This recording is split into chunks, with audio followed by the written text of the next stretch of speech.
Welcome back to all right. I'm here to talk about UFC on ABC 9, Whittaker versus the Ritter, otherwise known as UFC Abu Dhabi. This is an awesome card. It's not on pay-per-view, but as for a fight night event, it's awesome. And speaking of fight night, this actually starts at 3 p.m. Eastern time. The main card does, which would mean the prelims start at 12. So we're getting a nooner, and I love those type of events. I love afternoon events. I can't fucking wait for this one. Let's get into it. Okay, opening up the card, we have Davy Grant taking on Damon Blackshear. My prediction for this fight is Blackshear wins, and I'm going to go with him winning by decision.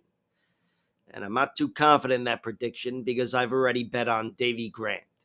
Davy Grant is a plus 250. He's a 5 to 2 underdog. And even though he's an older guy, he's approaching 40, he's still a 15-minute war horse. And he's still got a rock solid chin. Not that that's the biggest concern with Blackshear. The biggest concern would be his submission defense, Davy Grant. He's been tapped 4 times, but they were all 7 years ago, if not much longer. And here, Blackshear definitely should have the advantage down there, but if he can't take Davy Grant down, Davy Grant is very much in this fight. I'm picking Blackshear, and I'm picking him to win by decision because, of course, I think there's a big path to victory for him there on the ground. Even if he's not able to go through Davy with a submission, I still think Blackshear could control him for whatever grappling exchanges there are. And on the feet, I give a slight edge to Davy Grant, but the physical advantages belong to Blackshear. He's got some height and reach, and he's a good striker himself. He's sharp and technical on the outside, but he's not the most imposing guy. And Davy Grant is deceptively dangerous on top of being very fucking tough. Blackshear, I don't want to make it like he's got a bad chin, but he was knocked out once, and it was a year and a half ago, and it was in 10 seconds against Montel Jackson. Davy Grant, he's not known as Mr. Knockout, but he's got some funky striking. He throws wildly, and he throws with mean intent for 15 minutes. So he puts himself in the position where he could knock you out. And I think the knockout would go to Davy Grant in this fight. Again, despite him being 40 years old. I also think Davy could outpoint Damon on the feet. Damon is sharp. And I think even if he does match the volume of Davy Grant, I think Davy still probably lands the better shots. I give him a slight edge in the points battle on the feet. Again, even though he's a wild guy, it's not like he's the cleanest striker himself. But overall, I've got to favor Blackshear. I think if things go really well for him, where he's getting a lot of takedowns, he could be the first guy in 7 years to go through Davy on the ground. Davy Grant, the majority of the fights he's fought have been contested on the feet since then. And I also think, again, Damon Blackshear is the more likely grappler, the more willing grappler. And that means without anybody getting a submission, he's going to have control time. So between all that and him being in the kickboxing bout, no doubt, I give advantages to Davy there, but it's not like Blackshear can't win a points battle on the feet either. So overall, he has to be my pick, and he is my pick. But again, I've already put money on Davy Grant. He is one of my favorite fighters, so be aware there's bias here. He's probably my favorite bantamweight, or whatever fucking weight they're fighting at here. But yeah, he's been one of my favorites for a while. But because of that, I do see the value in him. And hopefully Davy Grant can come through. I'd love to see nothing more on this card than for Davy Grant to win this fight. But again, the pick is Blackshear. Next up, we have Muhammad Yahya versus Stephen Nguyen. My prediction for this fight is Stephen Nguyen wins. And as big of a hack as I am, I'm going to resist the urge to crack the shitty joke there. But yeah, Stephen Nguyen, I'll go with him winning by knockout. I think he's the more dangerous guy, and I think Muhammad Yahya is the more vulnerable guy. He's a guy who's been stopped a few times now, twice by knockout. Yes, twice by knockout, twice by submission in his 5 losses. He's gotten some good wins. He's fought long. He's performed down the stretch, but So far, he has not hit the surface in the UFC. I don't know if he's UFC level. Losing to Trevor Peek is not a great look. I'm a huge Trevor Peek fan. He's one of my favorite fighters, but he's only one of my favorite fighters because he's one of the least technical fighters. And Trevor Peek bullied him around for 15 minutes. And yeah, that doesn't bode well for his UFC career. And of course, getting knocked out in his next fight against Cali Fernandez, who I think is very good. Of course, he's the guy that retired Guram Kutateladze, I believe. But yeah, and I know he beat him. I'm just saying, I think Guram retired. But yeah, Muhammad Yahya, he has not hit the surface in the UFC. And to be fair, neither has Stephen Nguyen. I'm just picking Stephen Nguyen because I think he's got more upside. But you can see here he's got 2 losses, one on the Contender Series, one in his UFC debut. And they are both UFC level guys, obviously, Elon Cruz and Jarno Aarons. But he does not have that signature victory yet. I mean, I guess you could say it's over AJ Cunningham in round 2 on the Contender Series. AJ did make it to the UFC after that, but really just for a cup of coffee. And I don't think that's a win that proves that Stephen Nguyen is UFC level. But he's a guy that's a little bit bigger than Muhammad Yahya. He's got a few inches of height on him, a bigger man altogether. And I believe he's more dangerous. Again, Yahya's proven his worth in some longer fights. But I think Stephen Nguyen is going to have danger on his side. And I do expect danger to be a factor in this matchup.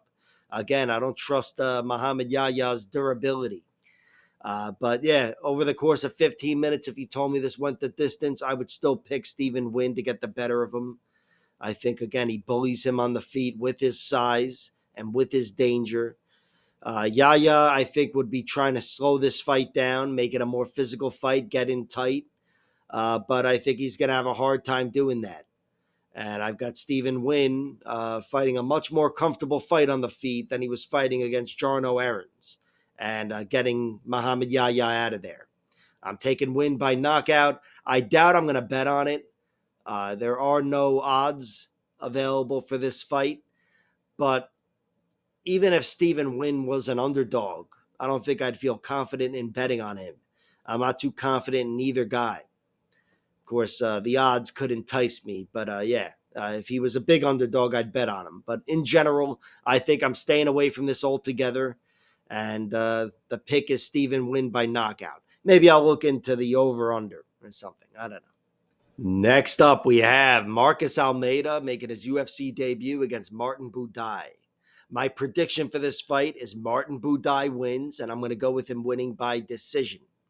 And the basis for the prediction is he's a big oaf. And sometimes being a big oaf helps in MMA.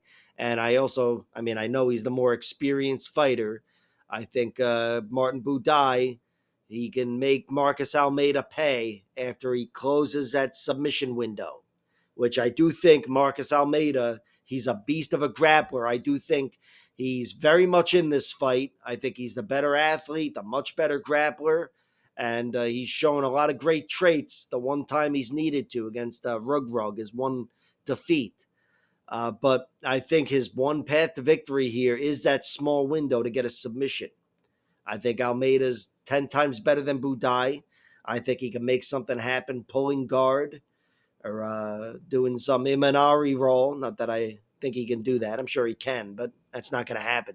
Or whatever he can do to get the fight to the ground, I think he wins. And certainly getting on top of Martin Buday. I think Buday is going to find himself in a lot of trouble. But I think that window closes. And maybe not even uh, after round 1, maybe inside of round 1. And then I think Martin Buday can take over this fight by being a big oaf with a lot more experience and some deceptive 15-minute cardio. He himself, he's not the most agile guy, and he's not Marab out there, but he can be the slow, plodding zombie. And zombies don't die, and Buday is usually the one coming forward in round 3. That's how he scratched and clawed for a win against Lucas Dreschke. And, it's how he survived his last fight against Saltabaev. Saltabaev had him hurt, and he lost round 3, I thought, in that last fight, but I thought it was him getting hurt. that mainly lost the round. But I think Buday is in pretty good shape. Of course, he's been there, done that many times inside the UFC, and I think he's got the better. I think he's better over the course of 15 minutes over Marcus Almeida, who I think is much more dependent on his big advantages closing the show for him early. Almeida, he's 5-1. I should just talk about his fucking record. I realize he's a new fighter. He's 5-1. He's fought over at ONE FC, which means it's tough to make of a. It's tough to know what to make of his resume here, but he's beaten some good guys. And the one guy he lost to, he may not be the most refined fighter, but he's a fucking physical tank, and he's definitely a problem. Umar Kane, Rug Rug. He's the guy who beat Anatoly Malakin, who's the guy who beat Reinier de Ridder twice. And they're actually having a rematch, those two, Rug Rug and Malakin. But Rug Rug beat him by decision. It was 15 minutes. It was a fucking war. It was kind of like the last 2 minutes of Kevin Holland and D-Rod just fighting on exhaustion. But it was like that for like 13 and a half minutes. And yeah, both guys were very tired. But still, I think for a fight not going his way, Buchecha fought very well. And by the way, I don't know if I mentioned his nickname is Buchecha, Marcus Almeida. But yeah, he fought very well. And I thought he showed a lot of great traits as a fighter in that fight. Fighting out of his element, making shit happen, trying to rough him up in the clinch. Also trying to make shit happen on the ground where it was he just wasn't able to close the show there despite having him there. But I think overall it was a good testament to his spirit as a fighter. Having said that, Rug Rug, the guy who beat him, Umar Kane here, he's not the most technical fighter.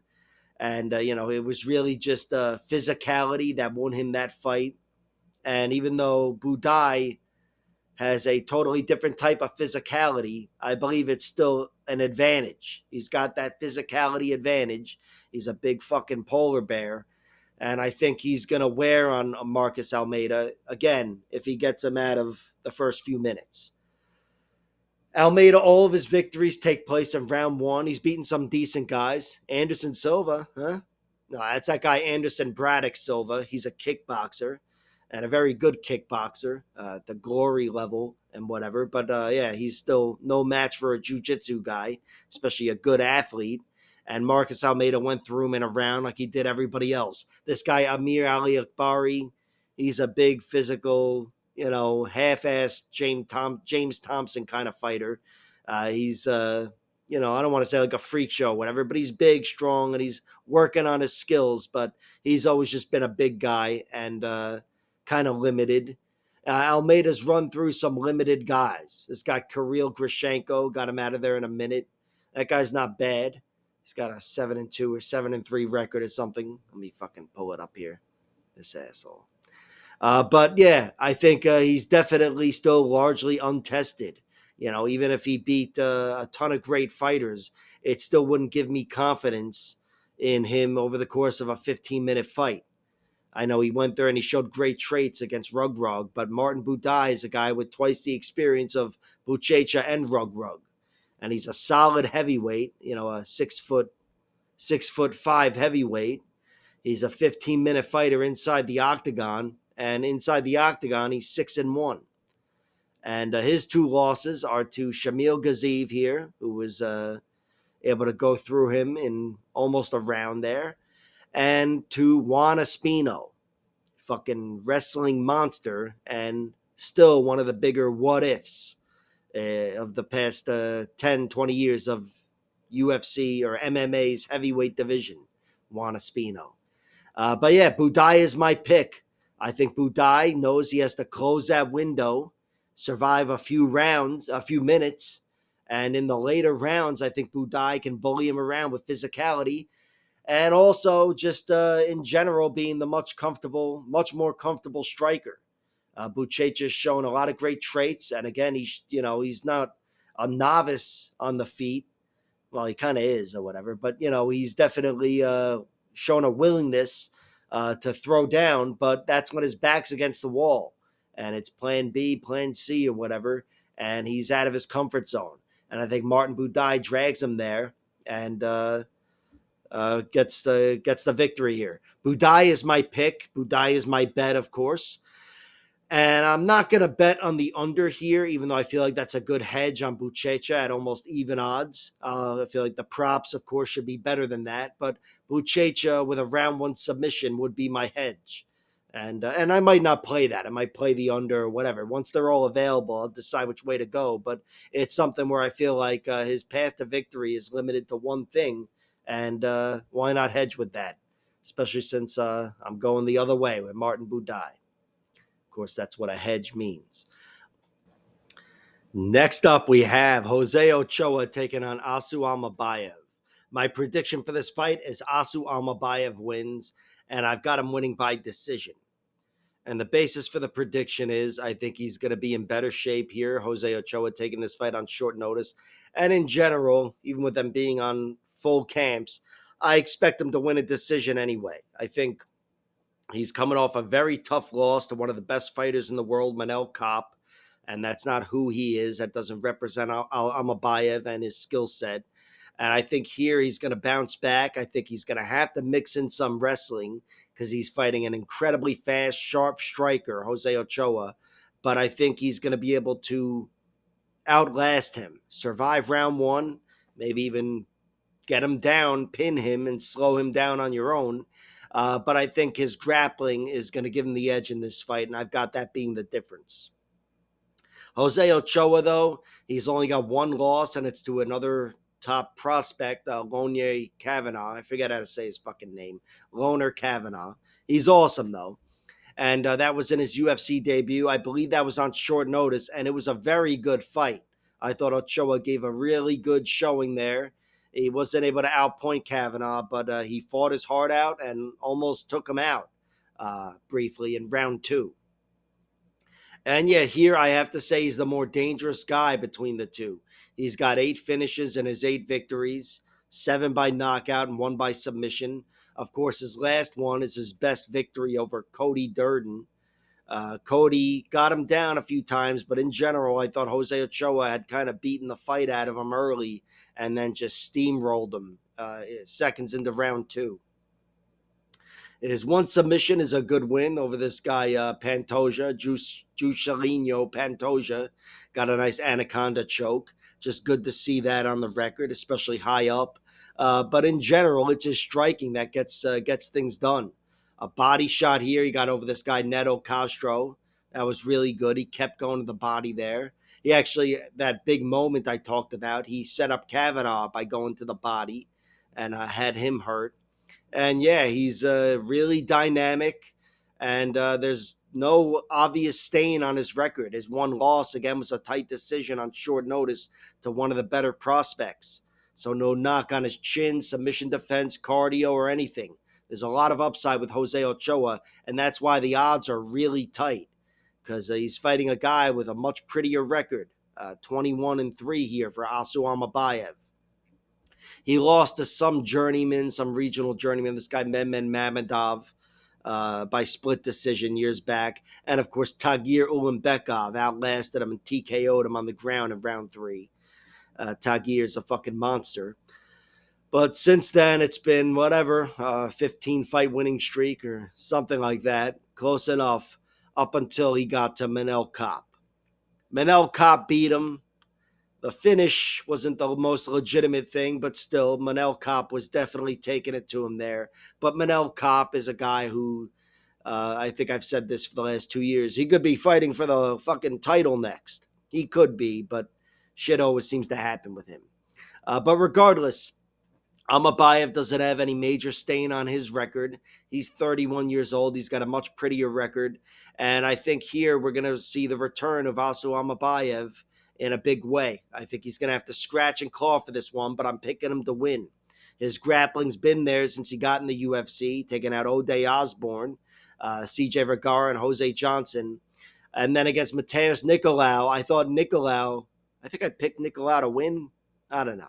Either way, I bet on Nicolau, and I thought Nicolau was shutting down Almabaev or was halfway there. And Almabaev striking, which is no slouch, came through for him there. And he knocked down Nicolau and ended up taking the decision. So yeah, with him fighting on a full camp and theoretically having the crowd on his side. At least that's the Muslim thing he's got going on. I think also Almabaev, I favor him to win. I favor it to be hard, but I favor him to win by mixing in his wrestling. This is a toss-up where if you feel one way or the other, you bet on it, even slightly strongly. And I do feel also Almabaev wins. So I'm playing also Almabaev. I got him winning by decision. Could be something there with the over, because I have to say, even though Jose Ochoa is all finishes, if he was to beat Almabaev, I would pick it to be by decision. With him frustrating Almabaev and taking it to him on the feet, kind of like Manel Kopp did, only without the again half-assed finish there. Whatever happened there, but regardless, the pick is Almabaev, and I got him winning by decision. Next up, we have Ibo Aslan taking on Billy Elekana. My prediction for this fight is Ibo Aslan wins, and I'm going to go with him winning by knockout. Billy Elekana hasn't been knocked out, but Ibo Aslan has never won a fight without knocking his opponent out. So I'm kind of just playing his record. But I think Ibo Aslan's going to be too much of a physical problem for Billy Elekana. I think Ibo Aslan's going to feel like a heavyweight in there, and his punches will probably feel the same as well. And I think it's going to be tough at first for Ibo, but I think eventually he's going to start to wear on Billy Elekana with his power and strength and overwhelm him. I've got him winning by knockout in round 2. I don't know if I said that, but that's the prediction. Round 2 knockout. Ibo, he's never been the distance in victory or defeat. He's got 2 losses, and they're both by submission. They're both to UFC level guys. Iwan Kutalaba, who got him out of there with an arm triangle choke, and Anton Turkali, who got him out of there with a rear naked choke in round 2. Of course, he rematched Anton inside the UFC last year and got him out of there in round 3, which is a great look for Ibo Aslan. Without any decisions, you got to look to those round 3 finishes. And he's only needed them twice, but he's gotten them twice over Robert Valentin, who we saw get knocked out on Saturday, and against Anton Turkali, the one guy to beat him. So, yeah, it's not he doesn't have the deepest resume, but it's good to see he can get those finishes against better fighters. Those are 2 of the best fighters he's beaten, and he was able to close the show in round 3. Billy Elekana, he made his UFC debut a few months ago against Bogdan Guskov. It did not go his way. I thought Billy mixed it up nicely. He took him down, took his back. I thought that was a surprise, but he wasn't able to close the show himself, and then that was kind of the turning point. Once he lost that position, he started getting beaten up, and Bogdan kept beating him to the head and the body and wore him down and got a guillotine in the second half of round 2. That's the only time he's been finished. His other loss is by decision, and it's this guy Daniel Compton in the LFA. It's a split decision, but it's definitely a loss that he could attribute to cardio or lack thereof. Compton did outlast him. Billy was doing better early, and Compton kept making gains, and in the end, it was tight, but he won the decision. And same with this fight against Chuck Campbell. That was a really close fight in the PFL. Could have gone either way. Billy was lucky to get the decision. And I have to say, cardio may have been the difference for him there in that fight, even though, again, it was pretty fucking close. But in round 3, he was taking it to Chuck, had him flustered, and got the better of him on the scorecards. But yeah, still, there's nothing to indicate Billy is UFC level aside from this amateur win over Brian Battle back 7 years ago. But that was when Brian Battle was just getting going. But yeah, here I think he's talented on the feet, and maybe he's got some underrated skills on the ground. But I don't think he's got the physicality to go through Ibo Aslan on the ground. I don't think he's going to have that strength advantage of Iwan Kutalaba. I don't know if I'd say it's an advantage, but I don't know if he's got the strength of Iwan Kutalaba or the grappling of Anton Turkali. And I think Billy Elekana, he might be the better, more comfortable striker on the feet, but he's still going to be up against it physically against Ibo Aslan there. So I think Billy's going to have one round to find an opening to make something happen. I think that he's not going to find it, and Ibo Aslan is going to start to wear on him and beat him out of the fight. That's the prediction. I haven't bet on Ebo, even though I'm thinking about it at minus 265. Those aren't the best odds, but I do think he should win. And as for the over under, I would feel much more comfortable with under 2.5 rounds. Again, Ebo Aslan, even in his 2 defeats, if I should be wrong about this, he's only lost by submission. So maybe I'll put a penny or two on Elekana winning by submission because I'm a jerk off. But in general, I've got Ebo Aslan winning. I'll think about betting on him. And under 2.5 rounds, I would look for that as well, which I would expect to be closer to minus 250, maybe minus 300. Although sometimes they get it right and it'll be minus 400. But yeah, Ebo is the pick and yada yada. Okay, next up we have Carlos Leal versus Muslim Salikhov. My prediction here is Leal wins, and I've got him winning by decision. Having said that, I doubt I'm going to look to cover that prediction with a bet of any sort because all the value is on Muslim Salikhov at plus 350. Maybe the point spread would cover that prediction. Salikhov with plus points if that's enticing. But in general, I haven't bet on Salikhov yet, but his money line is worth it to me. But I'll wait for the decision prop and the point spread and the spinning wheel kick prop and all the rest of it before I see where I want to waste my money. But yeah, Muslim Salikhov definitely has upside. He is 41 years old, which is not a great look. But he's shown he can get spinning wheel kick knockouts when he's 40 years old. So that was a good look. His last fight over Kenan Song.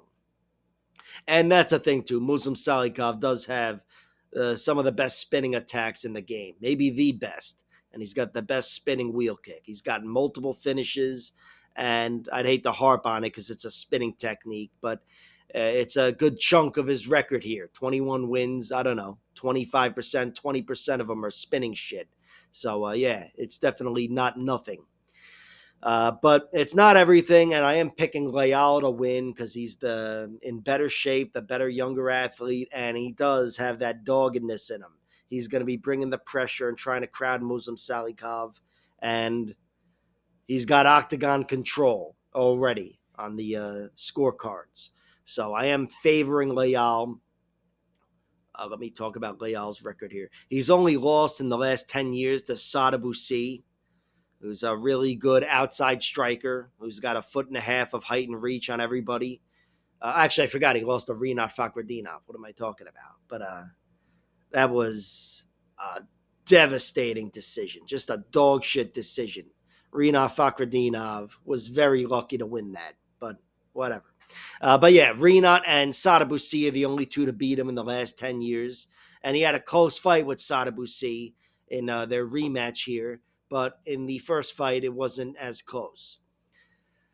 He was only ever finished once. This guy, Tim Brugberg, got him out of there, but it's 11 years ago. So, not much to look at there, especially considering the matchup. If anybody's getting a submission here, it's Carlos Leal Miranda.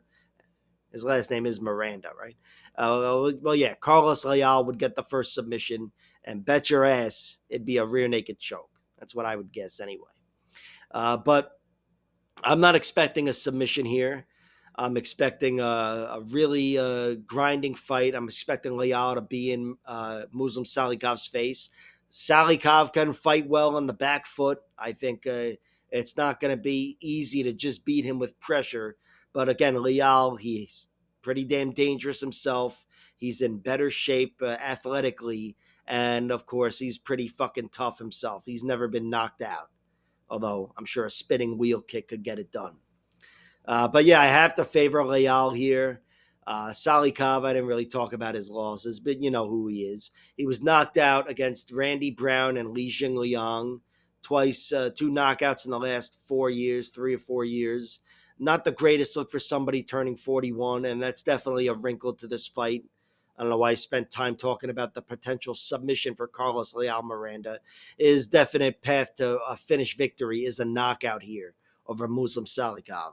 But again, Salikhov is weak on the ground. I may as well mention, obviously he was submitted against Alex Garcia with a rear naked choke in his UFC debut. and he was submitted against this guy Chris Holcomb with another rear naked choke.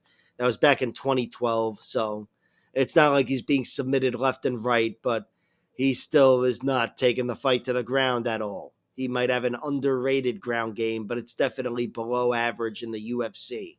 And I think it's a path to victory for anybody who can take him there. But yeah, I'm expecting this one to be contested on the feet, whether it's a finish or a decision. I favor Leal Miranda because he's the younger, better, faster, all that horse shit. But Muslim Salikhov, he's a tough guy to dominate on the feet. He's a really tough guy. Again, he's comfortable on the back foot, and he's got some extra special danger with some secret moves and shit. And I think he's in this much more than plus 350. But yeah, Leal is the pick. I got him winning by decision. Let's move on. Next up, we have Amanda Ribas taking on Tabitha Ricci. And the winner will take my hand in marriage. My prediction for this fight, I'm going with Amanda Ribas. I've got her winning by decision.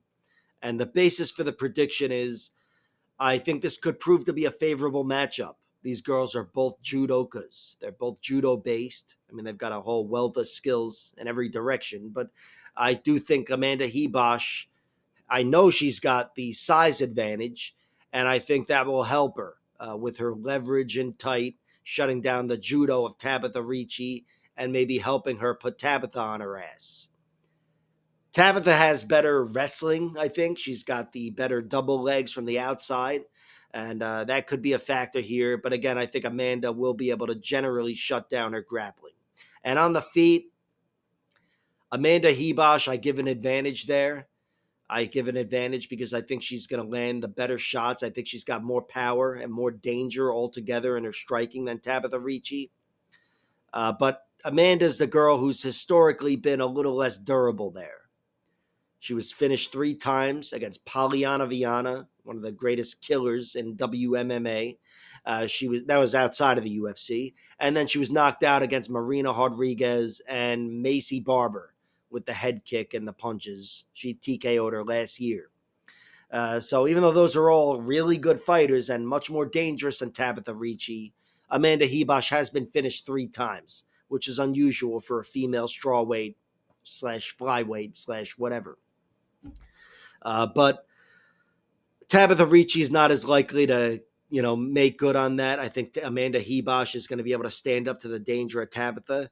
And I think Amanda Ribas will be the one landing the better shots. Tabitha Ricci has been finished once herself. She was finished against Manon Fior in a fight that she took on very short notice and moved up in weight and fought a girl who would go on to fight for the title. So it's definitely a very pretty loss on her record. Nothing bad about it. But yeah, she was taken out 4 years ago, a little over 4 years ago in round 2 against Manon Fior.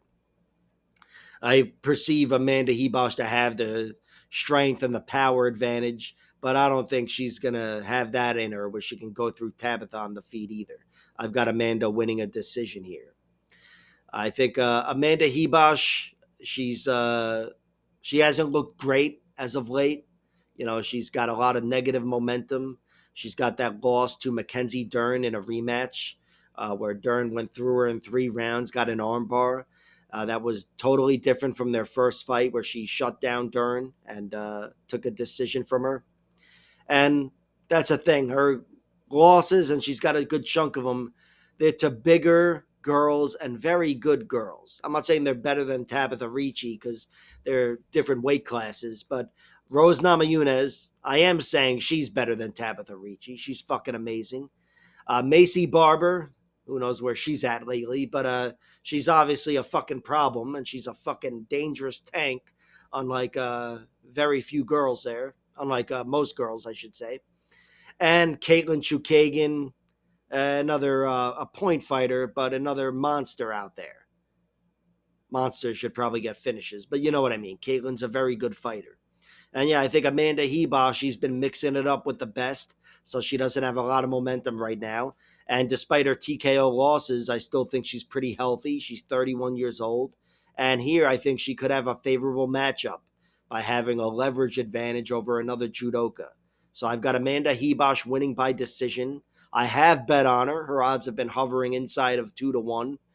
They were a little better a few days ago, but still, I think she wins this fight. And of course, if I'm right or I'm wrong, the over is almost a lock, and that's set at 5-1. Not pretty, but maybe as a parlay piece, it'll help. But yeah, I'm going with Amanda Hebosh. I got her winning by decision. And I'm not too confident in that prediction. I am confident that this fight ends in a finish, and I will be looking to play the under. I mean, the under is set at 1.5 rounds, which I'm not crazy about here, especially minus 160, but under 2.5 rounds at minus 400 or whatever that's going to be, maybe I'll look to play that. Because in general, there's doubt going in both directions.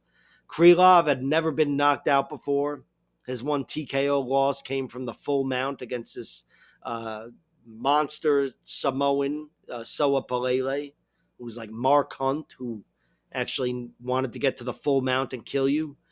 And Krylov, up until his last fight, again, he'd never been knocked out, but now he has been knocked out officially against Dominic Reyes. Got knocked out in 2 minutes, and that was just 3 months ago. He got hit with one shot. I know he's passed his medicals and all the horse shit or whatever it takes to get to this fight here, but it's still only 3 months later, and he's stepping back into the octagon. And it's not like Bogdan Guskov can't crack. So there's doubt for Nikita Krylov on that alone. But also, Bogdan Guskov has exceeded my expectations in the UFC. I didn't like the way he looked in his debut against Volkan Oezdemir. It's never a good look getting submitted by Volkan, to be honest. But that was his debut, and since then, he's gotten 3 good victories. Knockouts and a submission in his last one over Billy Elekana. And his last 2 wins over Span and Elekana come in round 2. And I like seeing that. I love finishes down the stretch. It's just a better showcase of your traits as a fighter and cardio, of course. But there's doubt going Guskov's way as well, as potent of a finisher as he is, and he's batting 1,000 with 14 knockouts and 3 submissions in his 17 victories. But he's also vulnerable. He's been knocked out and submitted as well. I mentioned Volkan submitted him, and this guy Vyacheslav Vasilevsky, whatever, knocked him out. Just caught him with a big punch and put him away. So he can be finished every which way. Krylov, I should have mentioned, he's been submitted a bunch throughout the years. Nikita Krylov. He's got a lot of great submission skills himself. Wow, he's actually got 16 submission victories in his 30 wins. He's really good, but he's vulnerable there as well. It's been some time since he's been submitted. Well, really, Paul Craig got him out of there, but he's the only one to get him out of there in the last 7 years. And that's not a travesty. Paul Craig is as dangerous as it gets. But yeah, Krylov has historically been very submittable. So in general, I expect this one to be a grimy fight with a high propensity for a finish. I think this one is going to end in a finish one way or the other. We've got chins that have been cracked and 2 very dangerous guys, and we've got guys that have been submitted, necks that have been taken, and we've got 2 dangerous submission artists. Krylov's much more proven, and that's the basis for my prediction. But with the way Guskov has looked lately, and with the way Krylov looked 3 months ago, yeah, it looks like things could be, if not should be, trending the other way. But I'm going to trust the record of Krylov for my prediction. Again, he's beaten so many great fighters throughout the years. Got this revenge on Ovince St. Preux. Alexander Gustafsson might be his signature victory. And Ryan Spann might be the best victory for Bogdan Guskov. And, of course, that's the last victory for Nikita Krylov as well, going through him with a triangle choke in 1 round. So, yeah, the upside is still with Krylov. He is my pick to win. But as of now, he is not my bet. And I'm going to wait to see how to play this one. I'm sure the odds for under 2.5 rounds won't be great, but I'm counting on there being a finish. Maybe I'll look for the props. Next up, we have Shara Bullet taking on Marc-Andre Barriault, power bar. My prediction for this fight is Shara Bullet wins, and I've got him winning by knockout. And the basis for the prediction is he's really dangerous. He's dangerous for 15 minutes. And Barriault, He's been knocked out a few times lately. He actually came back with a nice knockout victory over Bruno Silva. But Stoltzfus and Pfeiffer knocked him out twice last year. Well, once each. But he was knocked out twice. And yeah, in general, I've got doubt in his durability, and he's fighting a very dangerous guy. I'm not sure about the round. I'll go with it happening in round two, just to be kind of murky with the over under set at 1.5 rounds. But I do think this fight is not going to end in round one, or not as likely to end in round one. I mean, typically when a chin fails, it just happens in round one. But here, I think Shara Bullet is going to be playing the matador on the back foot with power bar advancing, and that can prolong things, obviously, with Shara Bullet not stalking him like Joe Pfeiffer, although he might do that anyway. But yeah, I've got to favor Shara Bullet here. As for power bar, the pressure, if he was able to make this a physical fight and tie up Shara, and I'm envisioning him, tying him up in the clinch when I say that, but of course, getting on top of him would be great too. But slowing him down that way, making him uncomfortable, and making it more of a cardio fight, a war of attrition, that would work for power bar. But I think his chin's not gonna be able to keep him in that type of fight. I think he's going to get rocked at some point. Shara is really creative, and he can be wild with some double back fists and whatever, but spinning shit, double back fist, comfortable on the back foot. And I'm sure he'll be making reads and trying to set up some flashy shit. And of course, I should say, if it goes the distance, while Power Bar has half a point on the scorecards for advancing, probably, theoretically, Shara Bullet's got loud cheers for every strike. So I just, in general, favor Shara Bullet to win here. And like I said, the over under is set at 1.5 rounds. And I haven't bet on that.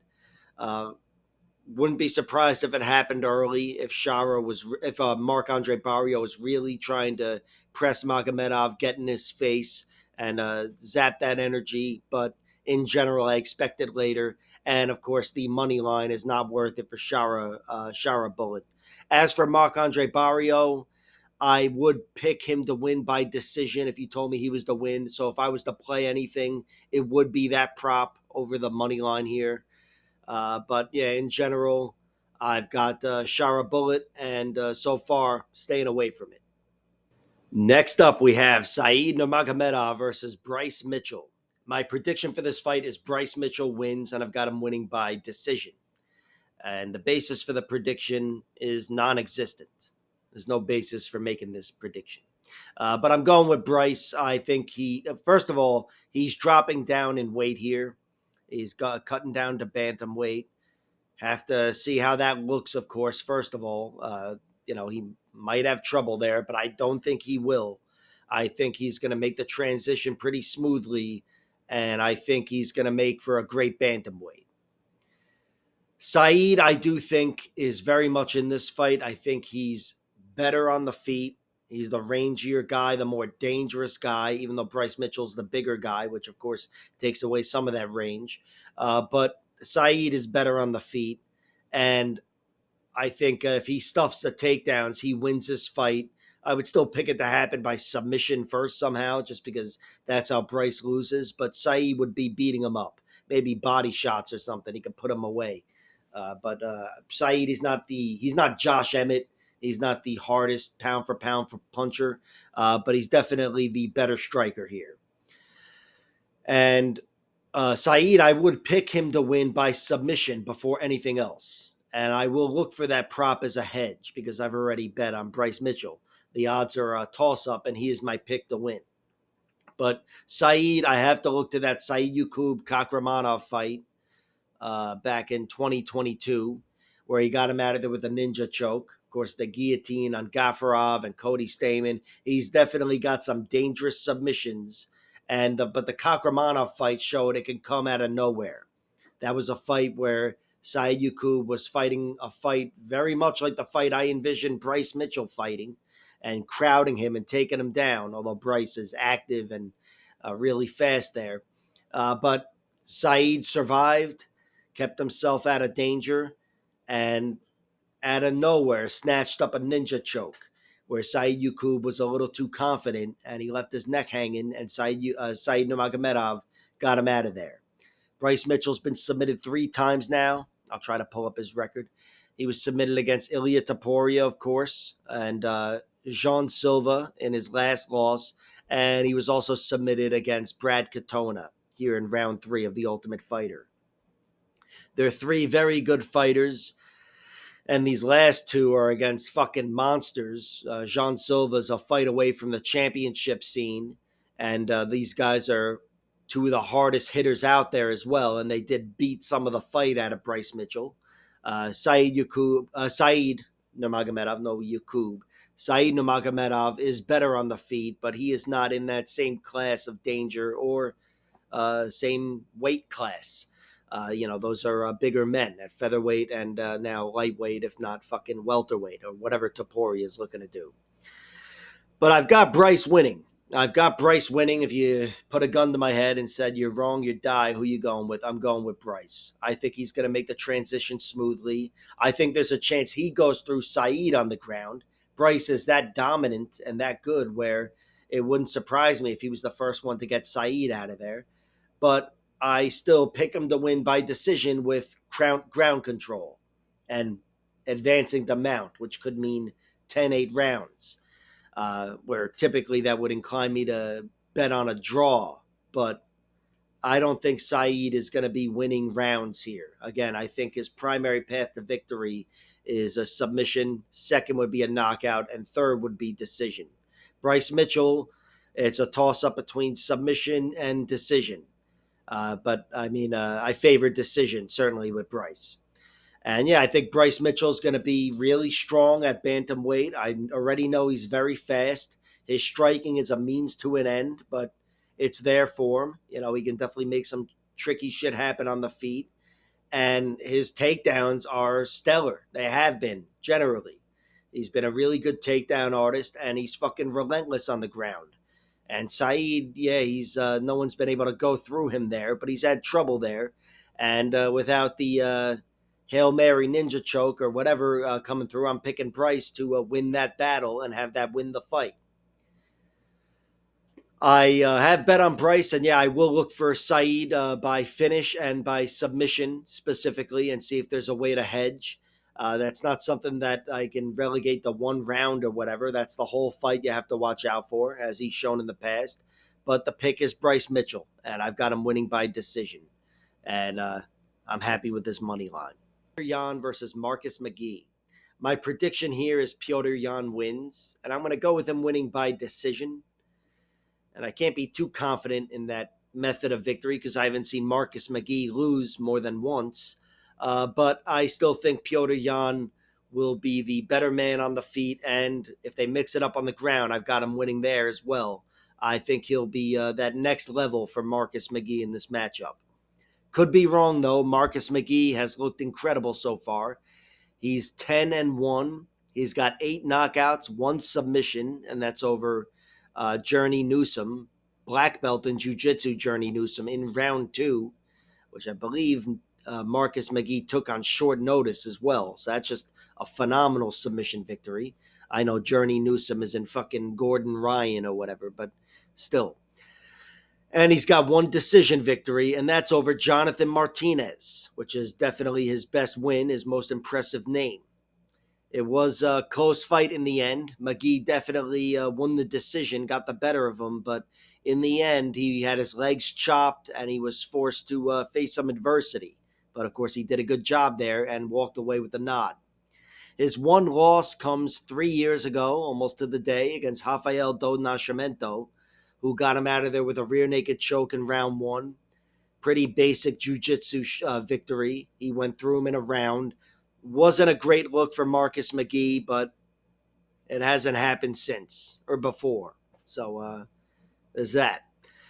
And yeah, he's been able to get finishes all down the stretch. Round 1, round 2. He's been able to consistently get finishes, and he's been able to take it. And I think there's no major hole in Marcus McGhee's game. but I'm picking Petr Yan to win because Petr Yan is phenomenal. He's phenomenal on the feet. He's not the most likely guy to go submit Marcus McGhee. Petr Yan has 1 submission in his 18 victories. Holy shit, I didn't know it was that bad. But yeah, he's definitely not Mr. Submission Artist, but that's not to say he's not Mr. Grappler. He's very good on the mat, but he's very good on the feet as well. And I do expect this fight to be conducted on the feet, and I think Petr Yan's going to be a step ahead. He's really good with his range and really good mixing up his attack. I think he's just a sharper striker than Marcus McGhee. McGhee might have a power advantage. He's definitely a dangerous guy, and he's got some mean strikes. But I think Petr Yan is going to be a really tough guy to uh, corner in the first place and then to hurt. I mean, it's not like Petr Yan's ever been knocked out. Actually, that's bullshit. He has been knocked out once, and it was as an amateur. I know his fucking record. I've seen this fight as well. It's on YouTube. He was knocked out. It happened, but it happened over 10 years ago. And since then, we've seen him stand up to fucking John Dodson and Jose Aldo and Douglas Silva de Andrade and Aljo. All right. Maybe not such a big threat there to his chin, but yeah, he's been in there with incredible fighters like Aljo and everybody else for a long fucking time. And I think he has a rock solid chin at 32 years old. So it can happen, but I don't expect it to. And of course, his last 2 wins are over Song Yadong and Davison Figueiredo, 2 very fucking dangerous guys. And his losses before that, I've explained them away before, but very forgivable. The only distinct loss here is Merab Dvalishvili, and look where he's at. That was a clean loss in 5 rounds, though. It wasn't like he was overwhelmed. Didn't get put in a north-south ninja choke or whatever. He did survive, but he was shut down. And against Sean O'Malley and Aljamain Sterling, those were both really close fights. I thought Aljo won 3 rounds to 2 and with a 10-8 round, so I thought he won that fight. But you could definitely make the case for Yan. And certainly you can make the case for Yan in this O'Malley fight, where I picked O'Malley to win by decision. But even I got to say, that was horseshit.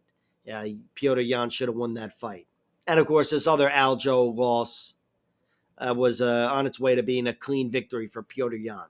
So he's still a high-level 32-year-old prime fighter with no major holes or weaknesses. Really tough guy, all forgivable losses even before he got to the UFC. And I think he's going to be too sophisticated a striker for Marcus McGhee. And if the fight should have more depth than that, I think he's going to be a more sophisticated fighter than Marcus McGhee. Again, Yan isn't likely to go plug himself into that one loss of Marcus McGhee and strangle him in 2 minutes, but Petr Yan is definitely not a fish out of water on the ground. He's really comfortable. So, yeah, I've got Yan winning, and I don't have a bet on Yan. Might put him in a parlay or whatever. I do favor him to win. I'd be more confident if this was 5 rounds, to be honest. In 3 rounds, one punch is 33% of the fight. So, not as confident there. And as for the over, yeah, those are pretty shitty odds there for the over. I think Marcus McGhee is dangerous, and he's still a guy I don't know what it's going to look like when he's the nail instead of the hammer. So if I'm right about my prediction that Yan is getting the better of him, who knows? But I'm staying away from this in general, and I've got Yan winning by decision. On Robert Whittaker. My prediction for this fight is Robert Whittaker wins, and I'm going to go with him winning by TKO in round 4. And the basis for the prediction is, even though Reinier de Ridder's looked incredible so far in the UFC, and even though he came through for me in a big way against Bo Nickel, as for betting, I still think what he did to Bo Nickel is not something he can do to Robert Whittaker. And I don't think he can do what he did to Kevin Holland or Gerald Meerschaert against Robert Whittaker either. Robert Whittaker, his base is wrestling. Even I forget that. But he is a wrestler first and foremost. He's got to watch out for getting sucked into the clinch where Reinier de Ridder has leverage, height, and judo. But I think Robert's going to be able to keep himself safe from getting too many takedowns or giving up too many takedowns, I should say. And on the feet, I think Robert Whittaker is going to be too much for Reinier de Ridder. The Ritter, I think, is going to be crowding him, trying to make him uncomfortable, trying to blast him with knees, trying to bow nickel him. But I don't think Robert Whittaker is going to succumb to that. And I think it won't be long before Robert Whittaker has Reinier de Ritter slowing down and Robert Whittaker just getting going, accelerating, and taking it to him on the feet. Robert Whittaker is the cleaner striker. He may have some physical disadvantages against Reinier de Ritter, but Robert Whittaker, he's an incredible athlete. He's still a young man himself. He's really tough. I mean, he's the guy who's been knocked out a few times. I'll get into de Ritter's losses in a minute. But Robert Whittaker's only been knocked out by a high class of striker and fighter. And I think it'd be a surprise if de Ritter was able to go through him with a TKO, unless it was on the ground, perhaps. But I think the Ritter's only path to victory is submission. And that's something I'll look to play when the props drop. But Robert Whittaker's a tough guy to submit. Yeah, it's happened. It happened before he got to the UFC, and it happened in his last fight. But he's a really tough guy to get a good position on. I don't think the Ritter has that takedown that Khamzat Chimaev had. I don't think he's got the wrestling of Khamzat. He's definitely got more than just judo takedowns. He can hit double legs and single legs, but not 6 inches off the ground and going at the speed of a lightweight. I think Robert Whittaker is going to have a tough round, maybe a tough 2 rounds, but I think he survives. I think he starts to chop down Reinier de Ritter, and then keeping the fight at range, I think his success only accelerates, just like he does. But yeah, this is one where I'll look to play both ways. I'm sure you guys see the same fight I do, where it's a striker versus grappler. Yeah, they both know how to do everything, but it's one way or the other here. Even if the finish doesn't result in the result doesn't have a TKO or submission, it's still going to be a striking battle that Robert Whittaker wins and a grappling battle that Reinier de Ritter wins. And I've got Robert Whittaker winning.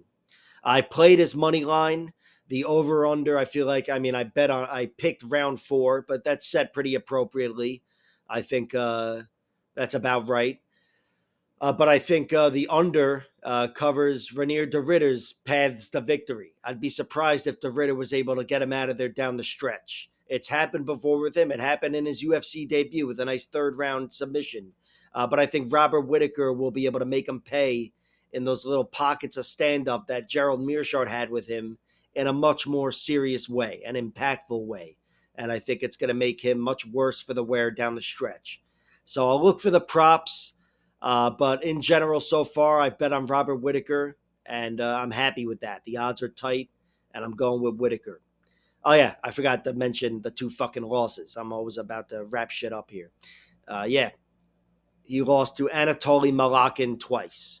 Anatoly Malakin, I mentioned him earlier in this video when I talked about Rug in the Buchecha breakdown.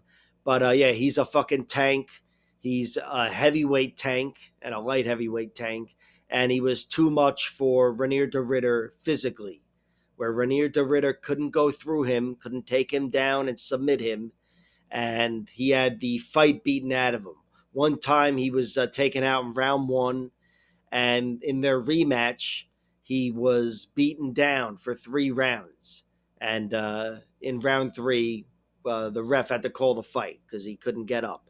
So definitely not the best look, but that guy is a tank. He's got physicality that Robert Whittaker does not have. But I still think Robert Whittaker is a much more polished fighter than this guy. I think Robert Whittaker would take him to school. And I think Robert Whittaker is going to take de Ritter to school. Like, share, subscribe, all that horse shit, and check out my other videos.